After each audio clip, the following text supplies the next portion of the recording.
What's going on, ladies and gentlemen? Welcome back to the Fringe. We got a major problem in our country. It's immigration. I talked on Friday Night Fringe about my experience and what I witnessed within Alberta's healthcare system over the last week.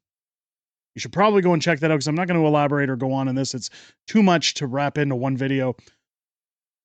However, part of the problem across our country, not just in Alberta, not just in Western Canada, across our country, is the non-stopping flow of immigrants, timmigrants, gimmigrants, however you want to put it.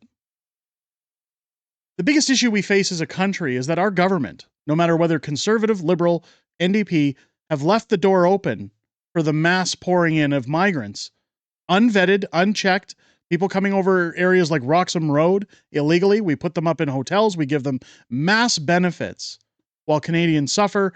And why did I bring up Alberta Health at the beginning of the video? Well, our hospitals, our medical system are overrun. We don't have enough doctors to answer the call for actual Canadians who pay into healthcare, who pay their taxes, who contribute to society. They say right now that our hospitals are overwhelmed across the country by roughly the demand of 5 million people. Currently, the federal government has allowed us to entertain the idea that there's approximately roughly 5 million illegal migrants running around in our country with expired visas, which they have no clue where they are. They don't know where they are. They have no intention of finding out where they are. We need to be tolerant, after all. We have to offer sanctuary cities for people to come poop on our beaches, to steal our vehicles. Doug Ford this week finally putting his foot down on jail, not bail, because his property was stolen. His car was burglarized. It's unbelievable to me the level of hypocrisy that comes from the oh-so-tolerant left, that they want to be divisive, they want to allow for diversity, for people to come into the country, for people to flow in like a tap that never gets shut off until they themselves become the victims. And then all of a sudden, oh, this isn't racist anymore. We have to do something about it. Take a look at what's happening in our country right now. Savage tweeting out here, update, the homeless encampment near Penticton River Channel have been served eviction notice by the Ministry of Transportation. Now, again, this is in British Columbia. They have until June 25th to get themselves and their belongings out. How and where are these hundreds of people going to go? Take a look at what's going on here. This is a homeless encampment in Penticton because people can't afford to live anymore. People can't afford to eat. They can't put a roof over their heads. They can't pay their bills because they're Canadians. What's really funny about this video, and funny in terms of unbelievable, not ha-ha funny, is that there have been many claims on the internet these days saying that if you are a Canadian citizen, you should merely leave, allow your citizenship to expire, and come back to the country as a refugee. Renounce your Canadian citizenship and come back as a refugee. Why do we talk about that today? Why are we saying that that's the best thing to do? Well, I don't know if you've seen this. There's a video going around on TikTok. You got table salt, come to Canada for free stuff. This man is touting, by the way, and it makes me sick to listen to this video. Let's bring it down a bit so you can see the numbers. Get $82,000 from the Canadian government for doing nothing. Shows you down here, Canadian government pays. He's got here what refugees get per day versus the average Canadian salary. It's hard to listen to, folks. Not because of the accent, but just the numbers. I've talked about these numbers before, but let's take a look why this is a huge problem in this country. You know you can get up to 82,000 Canadian dollars from Canadian government for doing nothing. Yes, I am talking about refugees.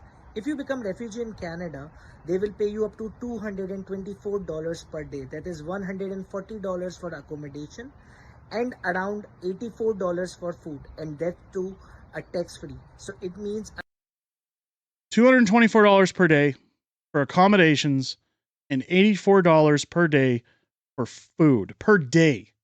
I know people right now that are telling me they have to stretch $120 to cover their groceries for a week. $84 a day. Tax-free, I might add. Tax-free. Where it says here, the average Canadian makes $63,000 yearly. I'd like to know who that is. Because even as Mrs. Fringe looks around for a new job in Edmonton area, with 20 years experience in oil and gas, most companies are undercutting to try and get people for $50,000 plus.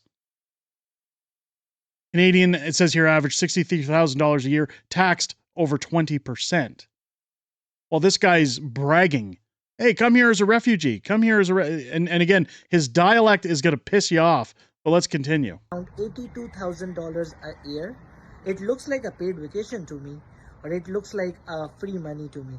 And in addition to this, an average Canadian earns up to 63,000 Canadian dollars in a year, and he pays over 20% in taxes. Then if he buys something, he has to pay 15% again. Although refugee has to pay that, and there are a lot other things that Canadian has to suffer. So become a refugee in Canada and get up to $82,000 free for a whole year. Look at the smile on his face. Look at this. Cheeky bastard saying, come to Canada. The problem isn't this gentleman, by the way. I mean, his encouragement to come here to Canada is a problem. But this falls on our government. This falls on the representatives that we put in office. Elbows up, after all, ladies and gentlemen. Right? We have to make sure that our Canada is one of a prosperous nation, one that unleashes its economic potential so that refugees can get $82,000 a year off our system for doing nothing. Meaning, don't get a job, don't contribute to our tax system, don't contribute to federal CPP, EI, any kind of benefits, don't pay federal income tax. $82,000 a year. And where he talks about the accommodations, keep in mind, we've showed other videos where some of these refugees with their children can claim up to $9,000 a month. Why do you think it's unfeasible for Canadians to buy a home? Yet, across this country, you see neighborhood after neighborhood after neighborhood being flooded with migrants that can easily afford to buy a home within our country, even at $600,000, $700,000, $800,000. Well, they're getting $10,000 a month from the government. Ask yourself this question. If you were given $10,000 tax-free every month, even after taxes, $10,000 cash every month, what kind of a home could you live in? How much food could you put in your fridge? How often would you be turning off the lights and being concerned about your electric bill? Would you be able to run air conditioning in your house during the summer? Would you be able to turn on your heat in the winter? The answer to all of those is yes. In fact, you would live a very comfortable life. You'd probably drive a nice car. You wouldn't worry anytime you went to the gas station and paid $1.80 for gas, because somebody else is footing the bill. Canadians have footed the bill for too bloody long.